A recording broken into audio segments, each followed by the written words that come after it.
Good evening, Michigan. Today is our state's 185th birthday, and to celebrate, we're at Detroit Diesel, built in 1938 to help us win World War II. A lifetime later, it's home to cutting-edge electric vehicle technology built by the hardworking men and women of UAW Local 163. Places like this are where Michigan's future will be forged, and I'm thrilled to be here to deliver my State of the State address. But before we begin, let's take a moment to honor those who are not with us. Let's remember the 4 young Michiganders we lost in Oxford: Madison, Tate, Hannah, Justin, and those living with lifelong injuries and carrying the weight from that horrific day. The Oxford community is in all of our hearts. Michiganders, if you want to help, please go to oxfordcommunityvictimsfund.com. And let's also remember the over 30,000 Michiganders we've lost to COVID-19, and thank the first responders, our healthcare professionals, the Michigan National Guard for everything they do to keep us safe. Michigan's National Guard is the best in the country. They go above and beyond, at home and oceans away. Recently, I had the honor of pinning Purple Hearts onto 3 Guard members who were injured during a ballistic missile attack in Iraq. Michiganders salute their sacrifices. They represent the best of us. I also want to acknowledge my partner in governance, Lieutenant Governor Garland Gilchrist. He's innovative, optimistic, a champion for Michigan. I'm so glad to have him by my side. And finally, I want to thank my husband, my girls, my family and friends. I love you. Clearly, this year's speech is different. Due to COVID, we're not at the Capitol. Right now, healthcare professionals are working hard to keep us safe as Omicron surges. While 2021 wasn't as miraculous as any of us wanted, we have made progress. We're stronger, in large part thanks to science and life-saving vaccines. We've come a long way, and I'm encouraged about the path ahead.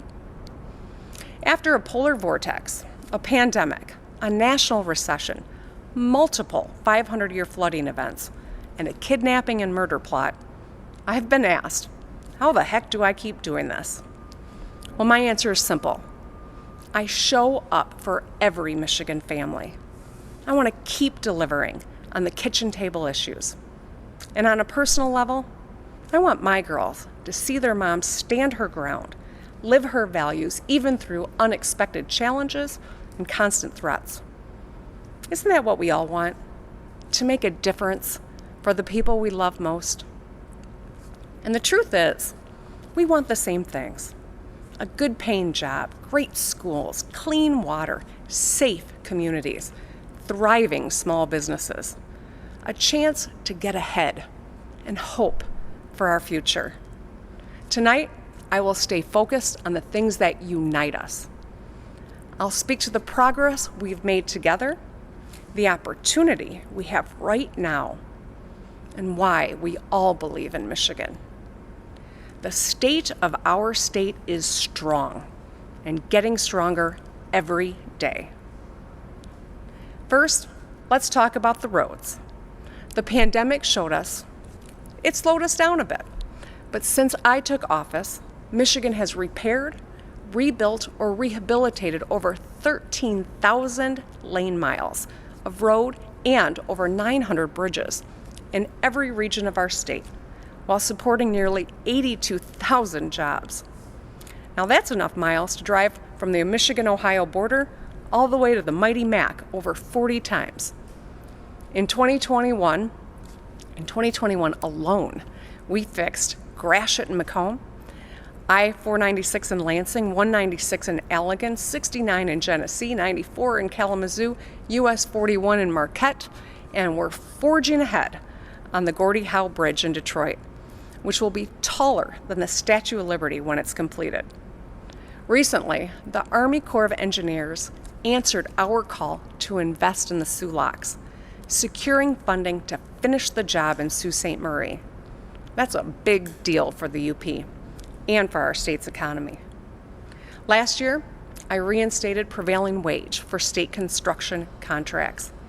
That means we get the best trained workforce and the best value for our tax dollars. Now, our task on infrastructure, from roads to lead pipes to high-speed internet, it's large due to decades of neglect and underfunding. That's why we're fixing our roads and bridges with the right mix and materials so they stay fixed. And we're creating good-paying, skilled trades jobs along the way, the kind you can raise a family on with solid benefits and a secure retirement. Thanks to many in our congressional delegation and our federal partners, we have billions more headed our way from the bipartisan infrastructure plan that we'll use to turbocharge our efforts. So, when you see those orange barrels, number one, slow down. There are people working.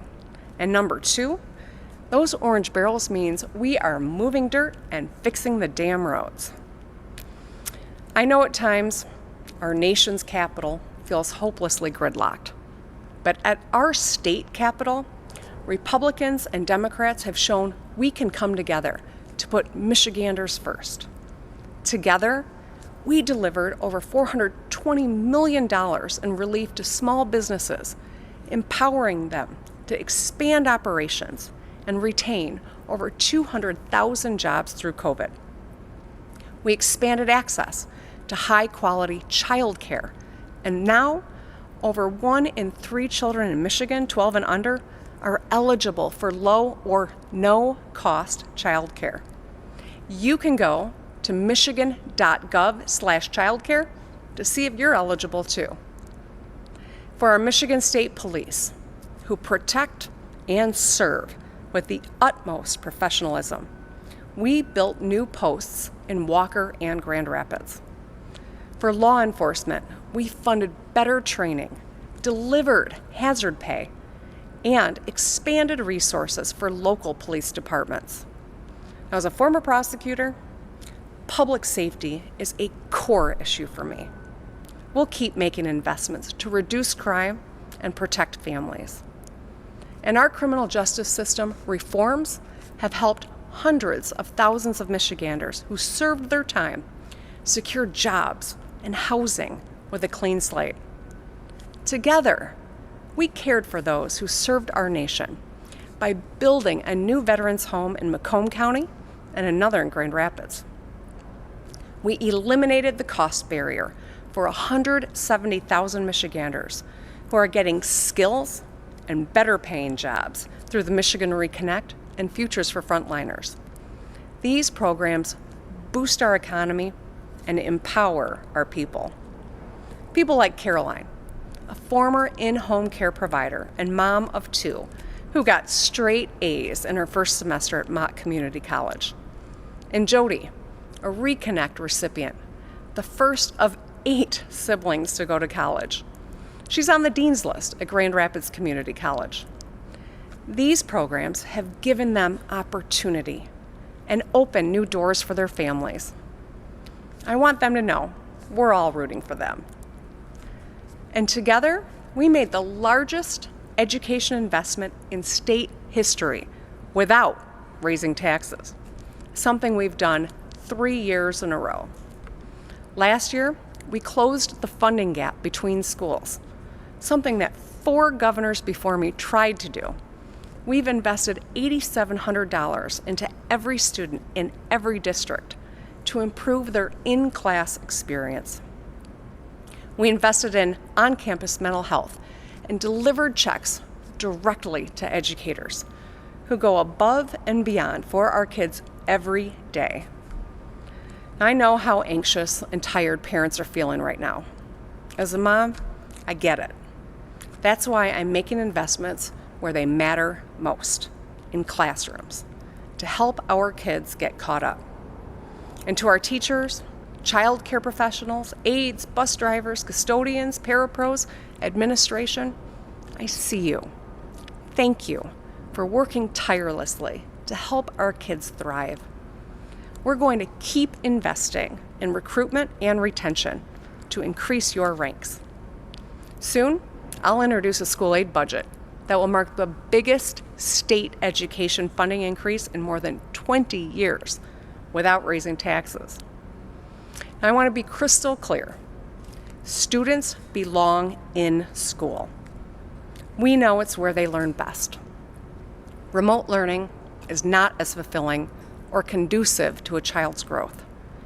In-person learning is critical to social development and mental health. And that's why we will do everything we can to keep kids in the classroom. We've all been through a lot. It's rational to feel frustrated or exhausted or even cynical. Fortunately, the cure for cynicism is competence. These bipartisan accomplishments are a testament to what we can do together. We must believe that better things are possible, because that's the only way they ever get done. Just yesterday, we saw proof. Last month, we worked together to sharpen Michigan's economic development tools.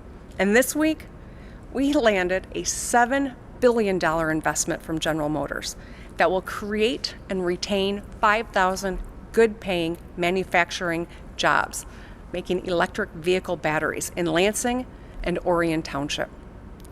The future of the auto industry is being built in Michigan, in plants like this one, by union members. And we're just getting started. Historically, the knock on Michigan was that we didn't have the tools to compete with other states. We moved too slowly, and state government was dysfunctional. Yesterday, the world saw what we can accomplish. Democrats, Republicans, businesses, utilities, and labor joined forces to equip Michigan with solid economic tools to attract big projects and create thousands of jobs. We showed the world we have the tools, we move fast, and we work together. And Michigan is gonna win. That brings us to what's next.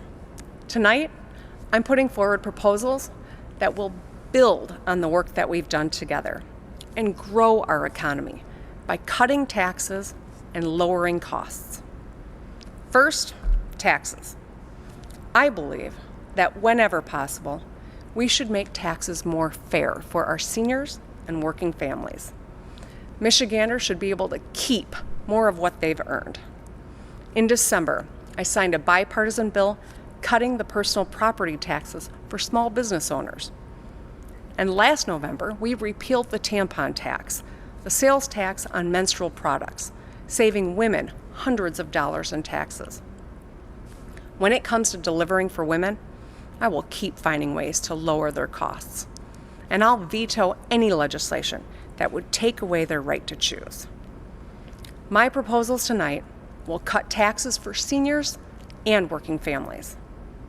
For our seniors, let's work together to repeal the retirement tax. I first called to repeal this tax back in 2019. It's time to get it done. If we phase it out over the next few years, we can save 500,000 households in Michigan an average of $1,000 a year. That's money for prescriptions, rent, car payments, or gifts for grandkids. Repealing the retirement tax will help real people. People like Tim from Marquette, or Susan and Dick from Jackson. Tim worked for 30 years as a corrections officer, a difficult, dangerous line of work. Susan and Dick taught for over 30 years in Branch and Hillsdale counties. They served their communities. They saved. They did everything right. And after they finally retired and budgeted on their fixed incomes, their pensions, 401ks, and IRAs were taxed. They all had to go back to work just to pay the bills. Today, Tim is painting and working odd jobs, while Dick is a driver's ed instructor. And Susan worked for over a decade at a hair salon. After a lifetime of work, they're still worried about affording the essentials. Now, when I was in the legislature, I fought the retirement tax because it was wrong. Let's make it right. We can keep our word to Dick, Susan, Tim, and every Michigander who worked hard and played by the rules. I'm ready to work across the aisle to roll back the retirement tax and save 500,000 households in Michigan an average of $1,000 a year. Now let's talk about cutting taxes for people working full-time, but who still can't get ahead. It's time to increase the Michigan Earned Income Tax Credit. The EITC is a bipartisan tax break for families offered at the federal and state level. It's part of the refund you get when you file your taxes. In 2010, Michiganders received almost $3,000 tax refund from the combined EITC. But a year later, taxes on working families went up to pay for a big tax giveaway for big corporations that they didn't need. That's not right. Restoring the EITC lifts more than 22,000 people out of working poverty, and it sends 730,000 families an average refund of almost $3,000 that they can use to pay the bills. Nearly 1 million kids, almost half the kids in Michigan, benefit when we raise the EITC. It means new backpacks, warmer coats, more hot meals. Let's get that done too. Now, let's talk about how we lower costs. We are all bearing the brunt of inflation. You see it when you buy your groceries or boots for your kids. We have made meaningful progress to lower costs, and we should build on that work now.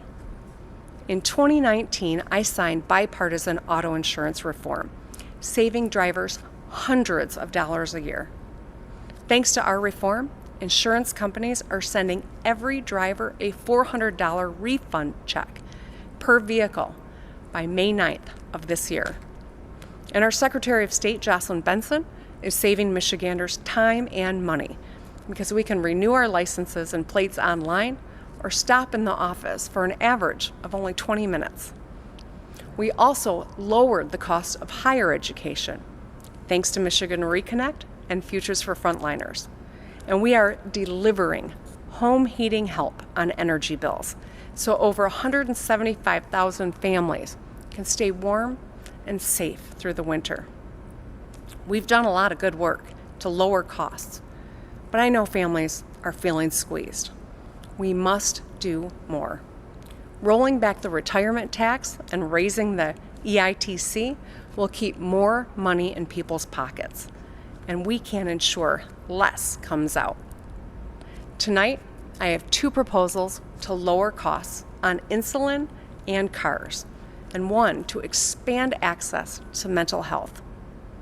First, insulin. Hundreds of thousands of Michiganders need insulin to survive, and the average cost of a single vial is almost $100.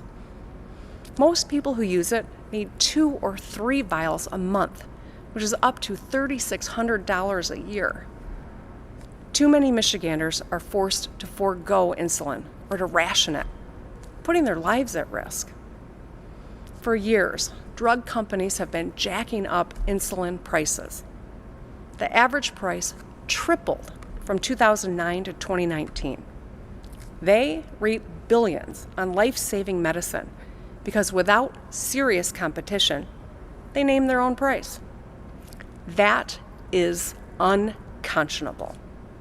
Yesterday, Attorney General Dana Nessel took action.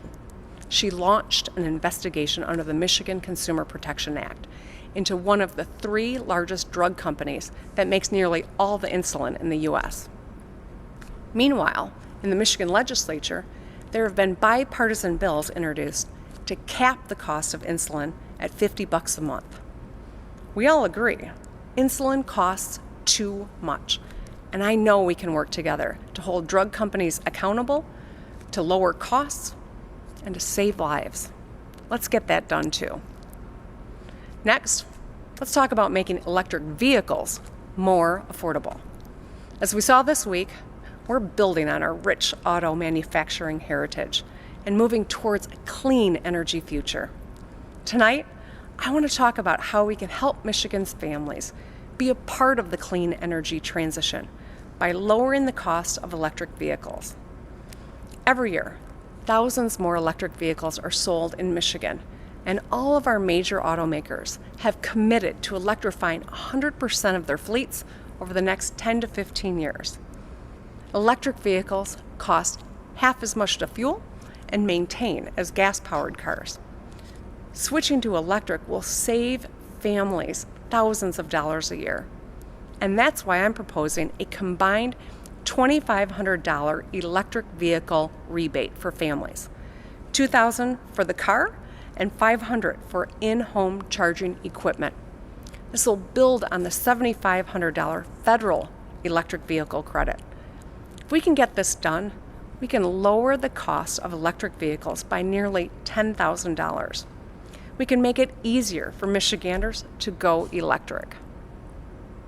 And finally, let's talk about mental health. Mental health is just as important as physical health. And I want every person in Michigan to have access to the health care they deserve. We should invest in our mental health workforce so we can expand access. Nearly 40% of Michiganders do not get treatment for their mental illness. We will address this shortfall by expanding Michigan's loan repayment program for mental health professionals. And we'll make a historic investment to retain and recruit hundreds more mental health workers. I will propose another bold investment in mental health in next year's school aid budget, building on the work we did last year to help schools hire more than 560 nurses, counselors, and social workers. Together, we can grow our mental health workforce and expand access to mental health care. Tonight, I've laid out my plans to cut taxes for retirees and working families, to lower costs on insulin and electric vehicles, and expand access to mental health. As always, I'll work with anyone to deliver on these kitchen table issues. I'll also work to invest the federal resources we have received with plans I released last year, like the Michigan New Economy, which would grow our middle class, support small businesses, and invest in our communities. I also have a message for the folks in DC. Fund the CHIPS Act so we can fight the chip crisis head on. We have a once-in-a-generation opportunity on our hands, and I know that together we can do big things. Through everything we faced over the last few years, I've thought often about the time in my life when I was sandwiched between two generations of my own family, taking care of my newborn daughter and my mom, who was dying of brain cancer. I adjusted to a new job, I fought my mom's insurance company, and I cared for my baby. I learned I could do more than I had ever imagined. It can be hard to see in the moment, but tough times make us stronger. Making a difference for the people we love. It's what motivates all of us. It's the reason I'm standing here today. It's why I get up determined and optimistic about our future.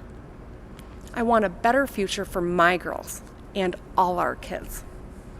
Even on the hardest day, I am grateful to serve my fellow Michiganders. That desire to do drives so many of us. We all have a story when we stepped up and did more than we ever thought possible for the people we love most. That's our spirit. It lives in our stories. We are doers, united against inaction. We're optimists, united against pessimism. We're believers, united against cynicism. We fight for each other, not with each other. We come together to get things done. We are capable of greatness. The question we have to ask ourselves is, Do we believe in Michigan? I know I do. I believe because of you. I will work hard every day to put Michiganders first. And I will always believe in Michigan because we are strong and getting stronger every day. Thank you and good night.